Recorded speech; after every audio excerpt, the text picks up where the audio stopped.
So we have the idea how to calculate the load and then finally size the solar array. Before we jump into the installation, we need to know some guidelines. First of all is the orientation and tilt angle for the array installation. Azimuth angle is the angle between the direction perpendicular to the array surface and the true nose, which is the direction along the Earth's surface toward the geographic North Pole. So, for example, this array is aligned to this, facing to this southwest side. So the azimuth angle is from north to this. So you can estimate the angle. As for the tilt angle, which is the angle measured between a mounted PV module and the horizontal ground surface. And this slide shows you the three scenarios.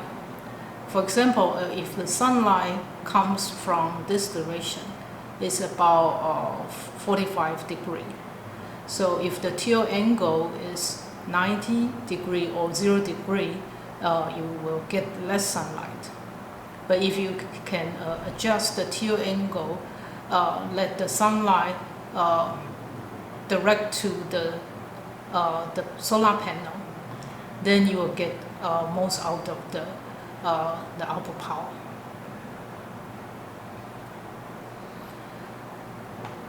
Okay, so if we are located at the North Hemisphere, and you can see that in this example, the latitude for Los Angeles is 34 degrees, and and this is the season of equinox.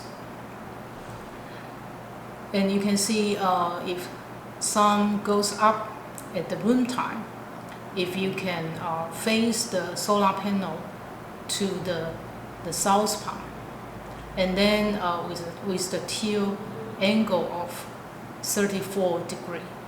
At the noontime, the sunlight will perpendicular to the surface of solar array. That means that you can get the most power out from the system. Okay, so just as this in mind, if you are located at the North Hemisphere, face to the south, the panel has to face to the south. If you are located at the Southern Hemisphere, then the panel has to face to north. However, there are different seasons. For example, in the summertime, the sun will higher compared to the winter time. So in summer, you should adjust the tilt angle of the array, the value of the latitude, minus 15 degrees. In winter, the optimum tilt angle is latitude plus 15 degrees. So for the greatest number of the hours throughout the year, mount the PV array to a tilt angle equal to the local latitude. So this is considered the average case. But of course, if you want the maximum output, typically in the summertime, then you should consider the angle, which is latitude minus 15 degrees.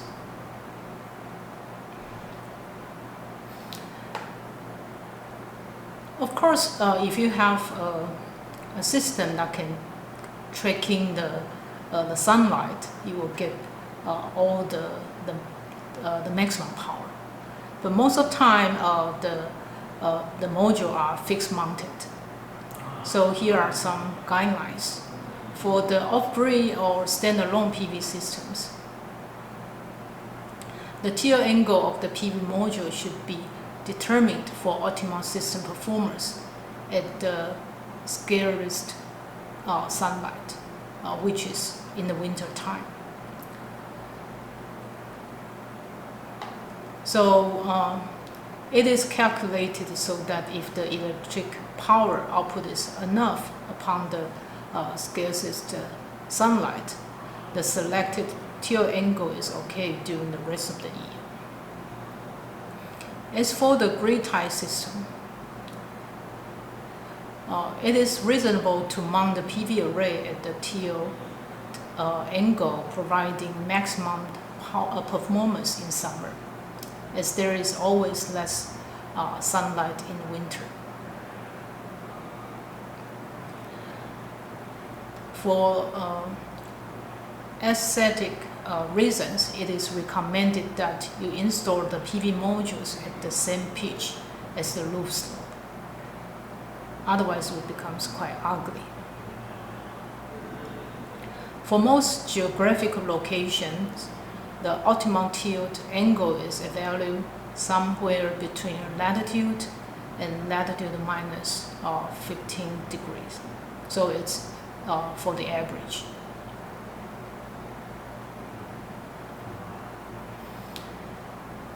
The ideal site for installation of PV modules.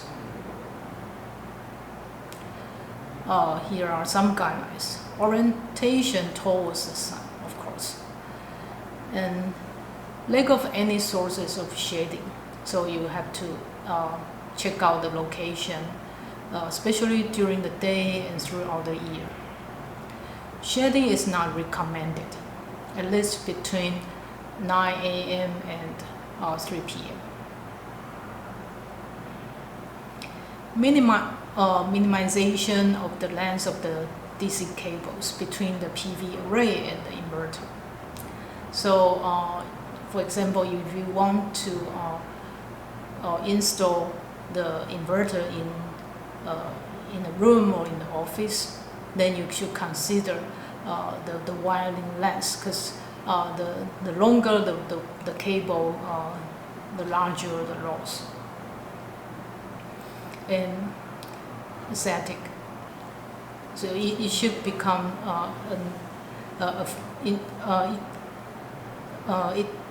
the system can be a decoration, but not the thing that change your environment. Protection from thief and vandalism. And finally, easy access for installation and maintenance of the PV array.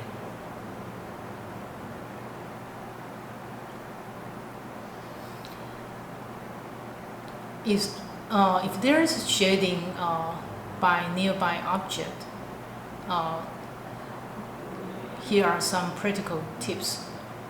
Do a survey during a bright and sunny day, preferably in summer when trees have their full foliage mass.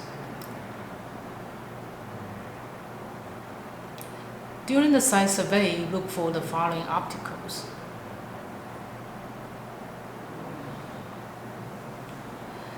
Buildings, of course, you should be informed whether a new building is not being planned nearby, throwing shadow on your site. Chimneys, power line, poles, hedges, and neighboring roofs. Trees. If you are performing your site survey in winter, remember that in summers, tree looks different than in winter. Hills and other earth obstacles. Mind that in winter, sun is much closer to the horizon than in summer.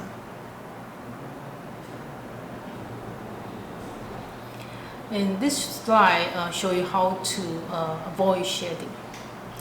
Because if there is a nearby building, and assume that LS represent the distance from the Earth to Sun, which is 150 million kilometers. And D is the thickness of the shading object. It can be a tree or a building. And DS represent the diameter of the Sun, which is about 1.39 million kilometers. And you can use the mass by the ratio. So L is the distance from the shielding object to the solar array. So if you divide L by LS, which is the ratio of these two distances, which should be equals to the thickness of the shading object divided by the diameter of the Sun. And then you do the mass, you can obtain the number, which means that the distance from the shading object to your solar array should be equals to 108 times D. Okay, so if you are going to install an array on the rooftop, if there is a nearby trees, of course you can align the array to the angle of the rooftop. But if you want to avoid shading, then you can use the following formula to determine the angle. Okay, so if the sunlight comes this way, and if we want this to be perpendicular to the array, and if D is the distance from the tree to your house, and delta H represent the height of the tree subtracted by the height of your house. Then use the tangent equation. Tangent theta is equals to delta H divided by D, and then you can come up with the angle, which will give you by this equation. The theta is equals to arctangent of delta H divided by D.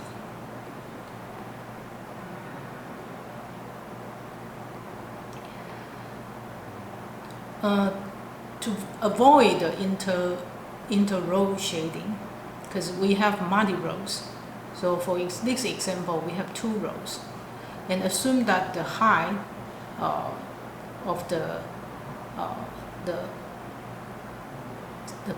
PV module to the ground is H. It is recommended that the 2 individual neighborhood rows at a space that is at least 3 times the maximum height of the tiled row, so that you can avoid the inter-row shading. So finally, you have to estimate the site area. Access space around the PV module usually is up to 20% to the required area for placing them. So you need to add up around 20%.